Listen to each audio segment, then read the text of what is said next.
Welcome to Backyard Bird Mind. Subscribe if you're new.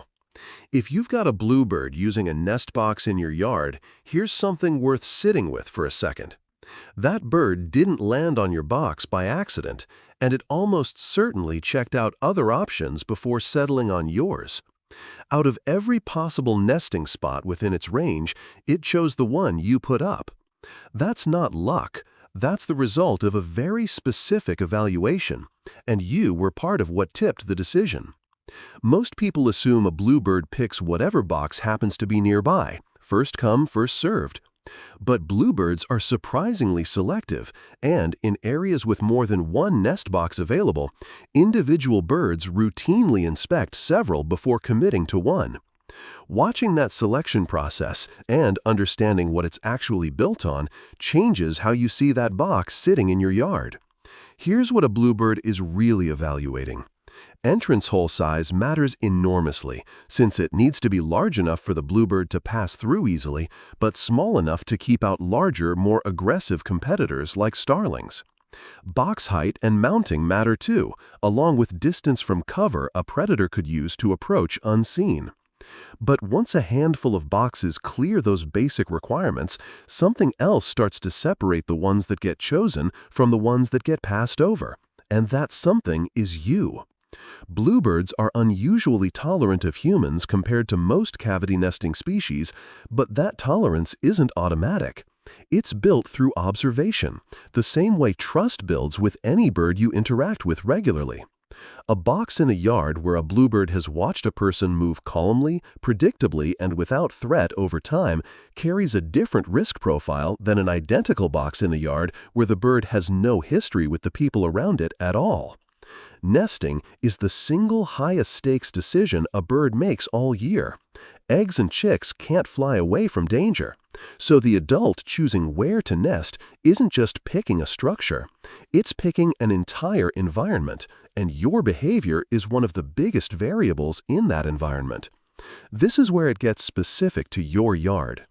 If a bluebird has been visiting your feeder, watching you garden, or simply passing through your space regularly before nesting season begins, it's already been building a file on you, whether you realized it or not. By the time nesting season arrives and it starts evaluating boxes, it isn't starting from zero. It's applying everything it already learned about you to the decision in front of it. A familiar, low-risk human near a otherwise suitable box can be the deciding factor between that box and a nearly identical one in a yard where the bird has no track record with the people living there.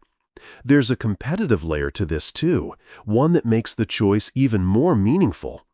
In areas with multiple bluebird pairs, boxes are a limited resource, and the best ones get claimed fast. A pair that chooses your box over others nearby isn't just accepting what was available. It's actively selecting yours over real alternatives, sometimes returning to the same box year after year, even when other, structurally similar boxes sit empty just a short distance away. That kind of repeat loyalty is one of the clearest signals you can get that the decision wasn't accidental the first time either. That competition also means timing plays a real role in what you're seeing. The earliest arriving pairs in a season generally get first choice among the available boxes, which means an established, high-quality box, one with a good track record and a familiar human nearby, tends to get claimed almost immediately once bluebirds return to the area. If your box fills quickly at the start of the season, faster than boxes elsewhere in the neighborhood, that speed itself is a signal. Word doesn't spread between bluebird pairs the way it might in a flock species, but the pattern of who claims what and how fast still reflects which sites carry the strongest combination of safety and history. Once a pair does commit to your box, you can watch the trust deepen in real time if you know what to look for. Early in the process, a nesting bluebird will often freeze or leave the box entirely if you get too close, even briefly. But as incubation continues, and especially once chicks hatch, many bluebirds become noticeably more tolerant of a person they've already identified as familiar, sometimes continuing to feed chicks with you standing nearby at a distance that would have sent them flying off just weeks earlier. That shift isn't the bird getting used to nesting. It's the bird narrowing its definition of danger, specifically around you, because every visit so far has confirmed you're not a threat to what's inside that box. It's worth understanding just how much is riding on that judgment from the bird side. A poor nest site choice can mean total loss of a brood to a predator, extreme weather, or repeated disturbance. Natural selection has shaped bluebirds, and cavity nesters generally, to be extremely cautious evaluators precisely because the cost of choosing badly is so severe. Which means every box that does get chosen, especially one that gets chosen and then reused in following seasons, represents a genuinely rigorous pass or fail assessment that your yard and your presence in it actually passed. That evaluation process is also more thorough than it might look from the outside.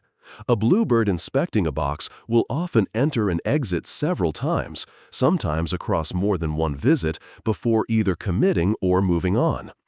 During those visits, it's assessing more than just the structure itself.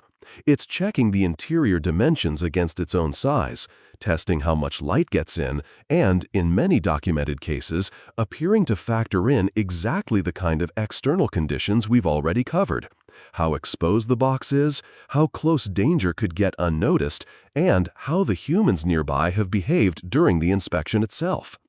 A person standing calmly at a distance during that inspection is a very different variable than a person moving erratically or approaching too fast, and bluebirds have been observed abandoning otherwise ideal boxes over exactly that kind of disturbance during the evaluation window. That's part of why two boxes that look nearly identical on paper can have completely different outcomes. The physical structure only gets a bird as far as the shortlist. What separates the box that gets chosen from the one that gets passed over is very often everything surrounding it: the cover, the sight lines, and the track record of the humans who happen to live nearby. There's also a seasonal pattern worth watching for if you've had a box used successfully before. Bluebirds show fairly strong site fidelity, meaning a pair that successfully raised young in your box one year has a meaningfully higher chance of returning to that same box, or a box very close to it, the following season compared to a random new pair choosing it for the first time. If your box has bluebirds again this year, there's a real chance you're looking at either the same individuals or their offspring, both of whom already carry whatever positive history was built with your yard in previous seasons. That generational piece is worth sitting with for a moment. Young bluebirds raised successfully in a particular box often disperse only a short distance from where they hatched when it's their turn to nest, which means a familiar, well-regarded yard doesn't just benefit from returning adults. It can end up hosting the next generation as well. Birds that never personally tested your yard as adults, but grew up inside the very evidence that made the original choice a good one. In that sense, a track record with one bluebird can quietly extend itself into a track record with an entire family line, long after the original pair is gone. Here's something you can watch for the next time you check on an active box. Notice how the adult behaves when it first spots you compared to how it behaved the first week the box was in use. A shrinking flight distance, a shorter freeze time before it continues about its business, or a willingness to keep approaching the box while you're visible nearby are all small, measurable signs of exactly how much trust has accumulated since that first cautious inspection. You can also pay attention to whether the bird seems to check on you as much as you check on it. Many nesting bluebirds will pause briefly on a nearby perch and visibly track a person's movement before deciding whether to approach the box, especially early in the season. That pause is the same kind of real-time assessment you'd see from any bird deciding whether it's safe to commit to something, just with much higher stakes attached to the outcome.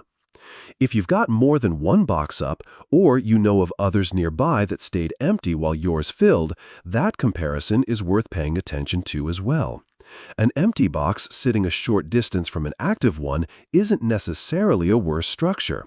More often, it's simply lost out on whatever combination of safety and familiarity made the occupied box the stronger choice, which means the difference you're seeing isn't really about the boxes at all. It's about everything surrounding them. Before we go further, if you've got a bluebird nesting in your yard right now, or you've had the same box used season after season, tell us in the comments how long that box has been active and whether you think it's the same pair coming back. What all of this adds up to is worth remembering the next time you glance over at that box and see a flash of blue heading toward it.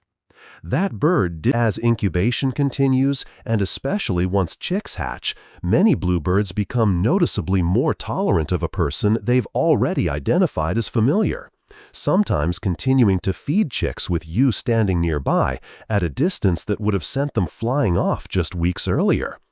That shift isn't the bird getting used to nesting.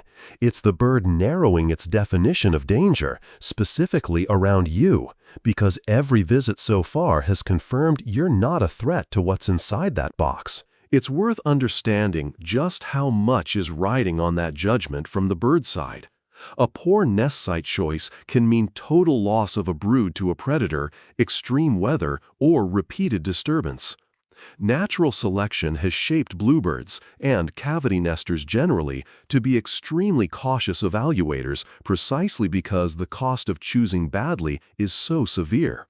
Which means every box that does get chosen, especially one that gets chosen and then reused in following seasons, represents a genuinely rigorous pass or fail assessment that your yard, and your presence in it, actually passed.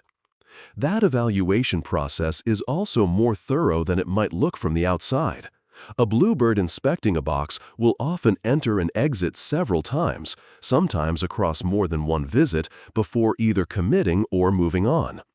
During those visits, it's assessing more than just the structure itself.